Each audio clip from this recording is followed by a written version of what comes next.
Our Leeds, and it's Leeds Family Farm. We mainly produce pumpkins and decorative corn, depending on the year. This year we didn't have enough time to get it in with everything that was going on, so that's the main thing we produce. And then in December, from our homestead, I cut Christmas trees, a small amount, because we have to cut them off the grasslands to improve the grasslands. So it creates another use for them, for people to be able to use the Christmas trees. And we're not just cutting trees to cut trees or hauling them across the country, so it gives them an extra use. But that's the main thing that we grow. And then I raise a flock of Navajo Churro sheep. So how much land do you have here? So this is an acre. Okay. Yeah, and so and right now all the growing I'm doing is here, and at our homesteads we have more land, but I haven't started to grow out there yet. But that's my next step, is to grow out there, kind of like what the original homesteaders did back in the 20s. Nice. And how much land do you have there? It's 480 acres. Oh wow, that's a good amount of space. Yeah. So and I've been slowly working to get the infrastructure kind of rebuilt to where I can graze the sheep out there, because I plan to increase the size of the flock and graze them out there. We had cattle early on, and my grandma had sold the ranch in the late 90s, so we haven't been back to regrow since then. So I'm gonna do that pretty soon. Very cool. And so are you going to do cattle as well, or are you going to No, stick with sheep? just the sheep, yeah. Okay. Because given the amount of land, I think the sheep can utilize the land the best. Okay. Based on with the cattle, you can only have a limited amount because of the arid environment and the lack of feeds. Right. So the sheep are more efficient, for that size of acreage, I believe. And are you raising them for meat and Yes. for wool? Yes, or? primarily meat, because I haven't found a wool market. It pretty well died off, during COVID. Not that I have enough wool that I could do much with it. Right? Yeah. So right now I just bag it and save it. Okay, that's fair. Yeah. Yeah, I know a lot of the folks out in Navajo and Hopi have a hard time finding a market for their wool as well. Yeah. Yeah. Especially after COVID, because the wool buyers that were using it back east for rugs suddenly stopped. So yeah, so that market really took a dive. That's a bummer. Yeah. So as it stands, what varieties do you do? List like several varieties Yes. of pumpkins? Yeah. I usually do about, lately I've been doing about 3 to 4 varieties, because that seems to be the right amount to be able to, have a good variety, but not have so many that, it's kind of difficult to deal with. So, right. Some years I've gone up to like 11 different varieties, because I did grow in the past down in Camp Verde. Some friends of mine had some irrigated land there that I used for a couple of years, and there's those years I grew a lot more varieties, but there was a lot more space. Okay. Yeah. What varieties have you found do the best? So the what they're called champions, they seem to do pretty well. They're the big ones that I sell, and for the most part, they seem to do well. For getting the larger size. Most years. Last year I didn't get quite as many big ones, but it was kind of a difficult year. It was a challenging Right, year yeah. for anyone out here, for sure.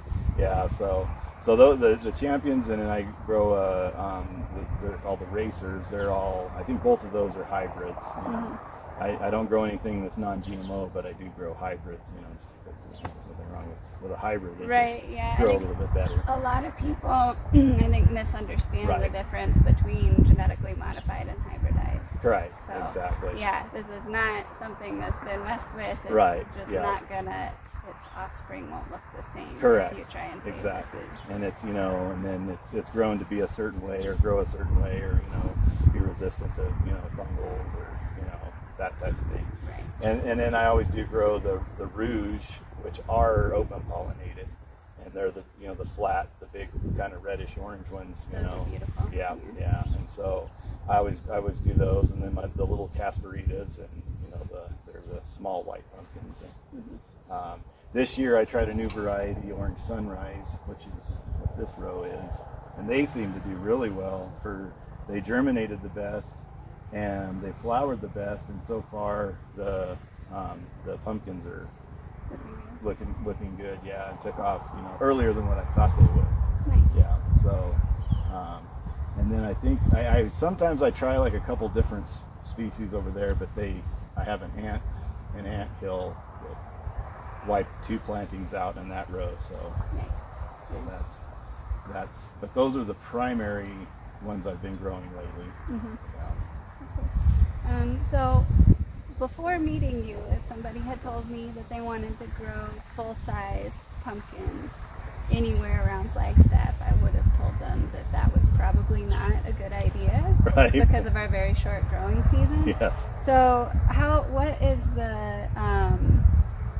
how long to harvest are these pumpkins supposed to be, and how do you manage that with our short growing season? Right. So the champions, the bigger ones, they're listed at 95 days. Okay, that's not bad. Yeah, they used to be listed at 90 days, so that helps. But it's just hitting at the right front side and back side. So being able to plant right at that spot where it's probably not going to freeze again. Right.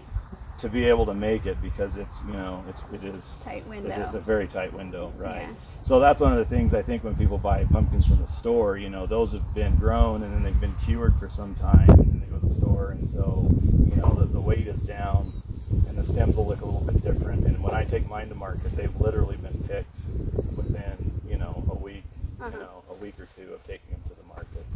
Wow. Other than the ones that didn't sell in the previous market. Right. So. But it's pretty difficult, and I do not use starts. So I direct seed. Okay. All this was direct seeded. Wow. Yeah. Okay. So what I found, I've tried starts in some years, and there's the benefit of starting them early and then transplanting. But then I always find there's like a week or two period that you get like almost like a dormancy of the transplant, and I almost think that you lose some of the time you gained with that dormancy. Right. And it could have just be me and not being very good at doing transplants and not timing them right. I've found the exact same thing with at least like squash and gourds and things. It seems like their root systems are really sensitive when you transplant them. Yeah. And I know a lot of people who buy starts for those every year, and I do sell starts for those for people that want to do it. But yeah, direct sowing just seems to make a huge difference in how healthy the plants are in the long run. Yeah. So yeah, that's amazing though, just because I know our window is so tight. And it's hard to hit it just right.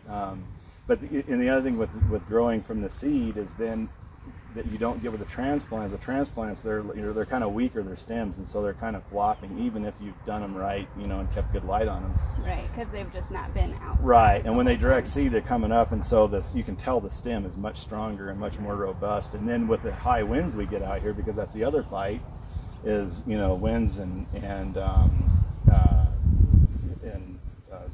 the dust devils or whatever. I get a lot of those through here, and it the transplants, it lays them over and kind of damages them for a while. So with the direct seed, they seem to be, the stem just seems a lot stronger, and I do think the roots kind of get better. Yeah. Right. But it's hard to get that window, because like what I had last year, the problem I had because of the fires, we evacuated out here, and I missed, there was a window where it hadn't started raining and it was nice and hot, and that's the window I needed to plant, but I missed that by like 3 or 4 days, and you could tell that 3 or 4 days was a difference. And having it full, all the rows full like this, or having it, with smaller plants not filled, and getting that.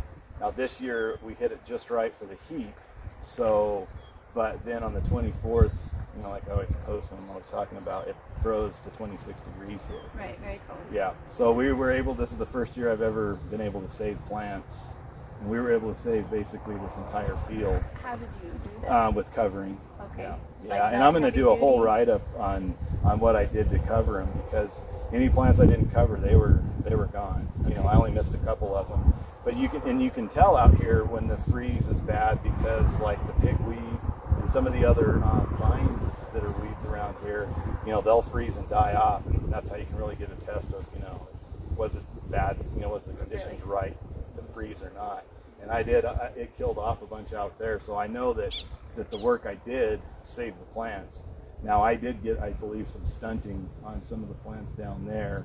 They just didn't seem to take off like like the rest did. But. Right. Yeah, I've been told that with pumpkins and some things like okra and peppers, that if they get a freeze, even if they survive, then a lot of times they just won't produce well enough that it's worth it. Yeah. So this is amazing. This looks great. Yeah, and it did. It's so far it's turned out pretty well. And I don't know what it is. If I was smarter, I would understand it all. But for some reason here is if there's any prediction for temperatures, I'm 10 degrees below. Like even a Donny Park forecast, I'll usually be 10 degrees below that. So that's something I've learned. And I don't know if it's because the cooling here off the hillside, even though it's lower further down this way. I don't know. My mom lives on the other side of the neighborhood, and she'll often be 10 degrees warmer at the same time. Yeah. And just being, not very far that way. Yeah, I think that's something that gardeners in this area need to understand really well, is like the microclimates here. You really have to understand your space, and then you can kind of work with that, as opposed to just imagining that the way it is over at your neighbors is going to be the way that it is for you. Yeah, exactly. And even within this property here, there's a bunch of like macro climates. So I know for sure that pocket by that gate will usually freeze, whereas over in some of this area it won't. And like under some of the trees, there's usually that heat, I think, stays and it won't freeze there. Like where I have my blackberries out front, there's spots in there that'll freeze every time, but just further down the road does not freeze. So it's weird. Or like the dog or the sheep water, in one place will freeze, but 20 or 30 feet in another direction it hasn't frozen. Right.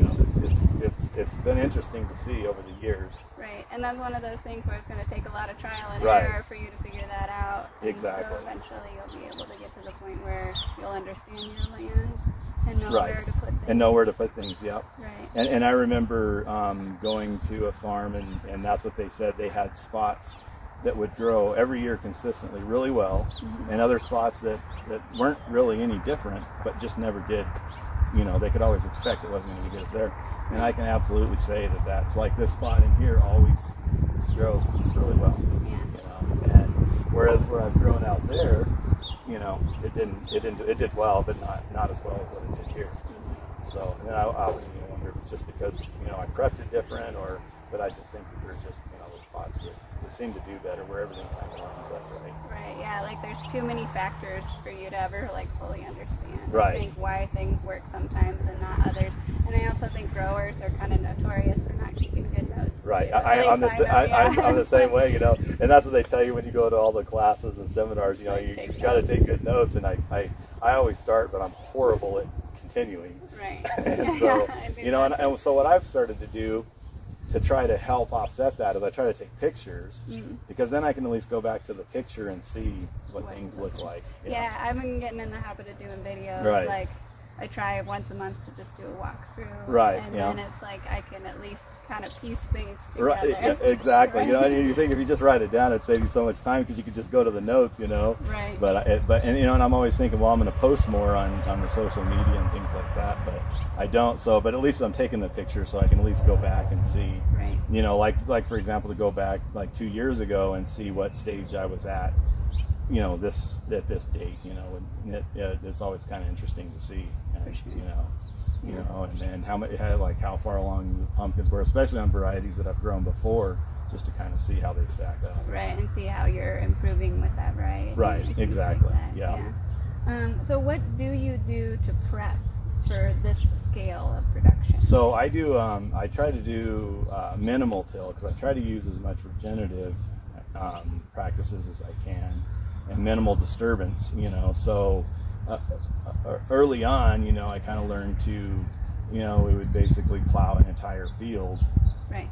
And like when I did in Camp Verde, for example, I would plow the whole field, and then I'd put in barley before the pumpkins, and then I would do pumpkins after the barley. So, obviously up here with a lack of water, that's not really, a possibility to do. So I started experimenting, and basically I experimented out here with growing it in this style of only, and I use, like I was telling you, my great-grandfather's horse-drawn bottom plow, and I only plow these rows, and I've kind of made them throughout the years like a semi-permanent row, and I go back to them, and so I'm basically going and creating a furrow and rolling it over, and I'm trying to get as deep as I can because compaction, is a big issue up here, and especially the lack of organic content and stuff in the soil. So I try to get it deep to stop the compaction, and then once I have the furrow opened up, I compost the sheet manure. So I'll usually compost it for like 1 to 2 years, and I have different piles at different stages. Then we'll go and get that, and we'll fill a pretty good amount of the furrow with the compost, and then we'll add in some of just like the Dr. Earth, the organic fertilizer, the OMRI stuff. We'll add that in, and then there's another OMRI, just a generic fertilizer that we add, the Newtone or True Tone, I think it is. So we'll add a little bit of that in, and then either oyster shell or like crab shell or something like that. We'll load that in, and then we roll the soil back over, so it creates kind of a raised bed. I mean, obviously these ones kind of backed down, but I try to get a little bit of a raised bed because for whatever reason, it seems like they grow better. I don't think they get as much pressure from the side compacting the soil once it's up. Yeah, and so so it kind of, I try to create like a nice mound, and then we just kind of pack it just a little bit, so the soil's firm for when we plant. And then at that point we have it all smoothed out, and we even roll a tire, down the middle to kind of create a path to plant in, and then we follow behind that with the drip line, and then we follow behind that and plant near the drip line to make sure that we can get good germination, but not have to water real heavily. We're trying to, as you know, with the drip irrigation, you can get nice strips if everything's flattened and leveled, and then that way we know we're always in the zone to get the germination, because that's a big thing, is getting them to pop as quick as possible. So how much do you have to water, and how frequently? I imagine that changes depending on it changes depending on the rain and everything else like that. So I go against the normal standard, and I know everybody says deep watering, and I try to do a little bit of deep watering, but I think the climate up here is so dry that I water nearly every day, for a certain amount of time, just depending on what it looks like. Now, once we start getting rains, then I'll rain delay, that depending on how much rain we got.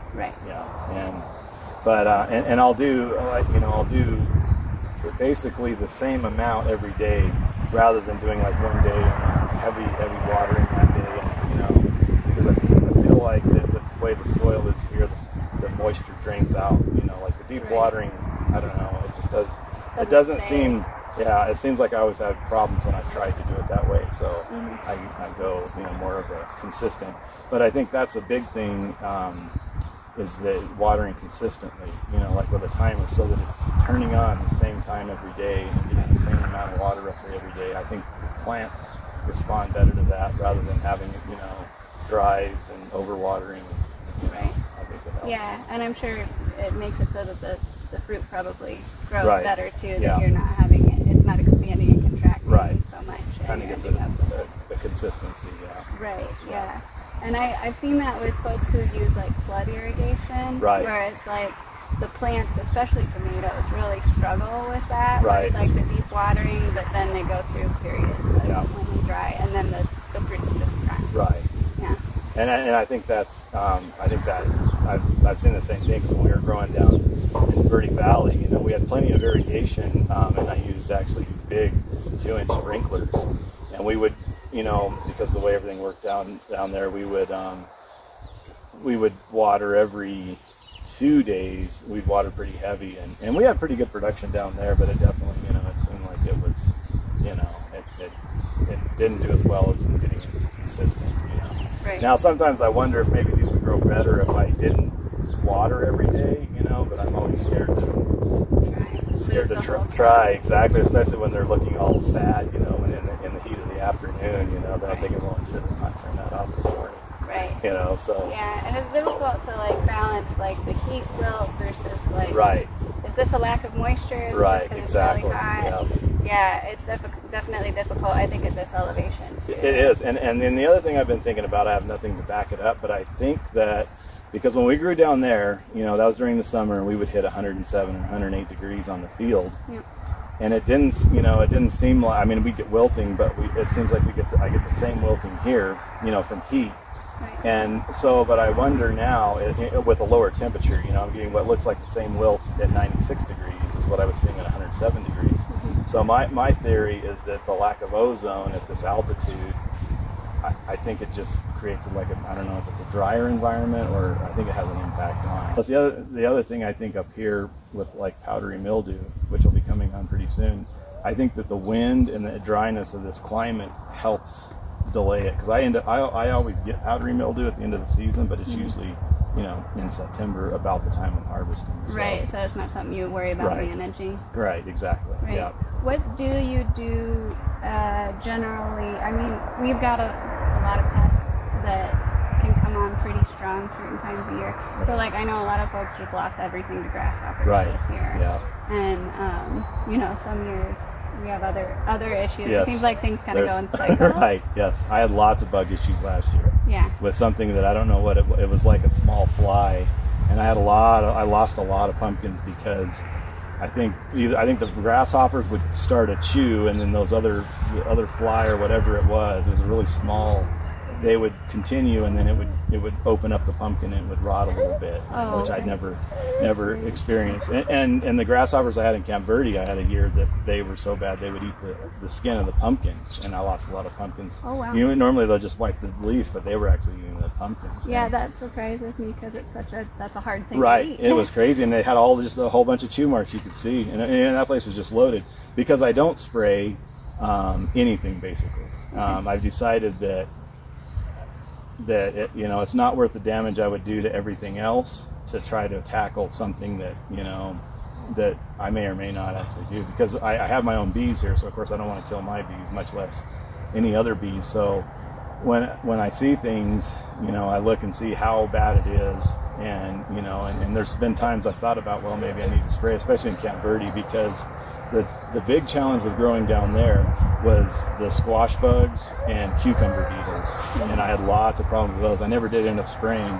I haven't had as much problem up here, but I did see last year that a lot of people had squash bugs, which I've not seen up here, that I ever remember until last year, and I haven't noticed any. There's a bug that looks like a squash bug, but it's not actually a squash bug, and I've seen some of those, but they don't damage the plant like the actual squash bugs do.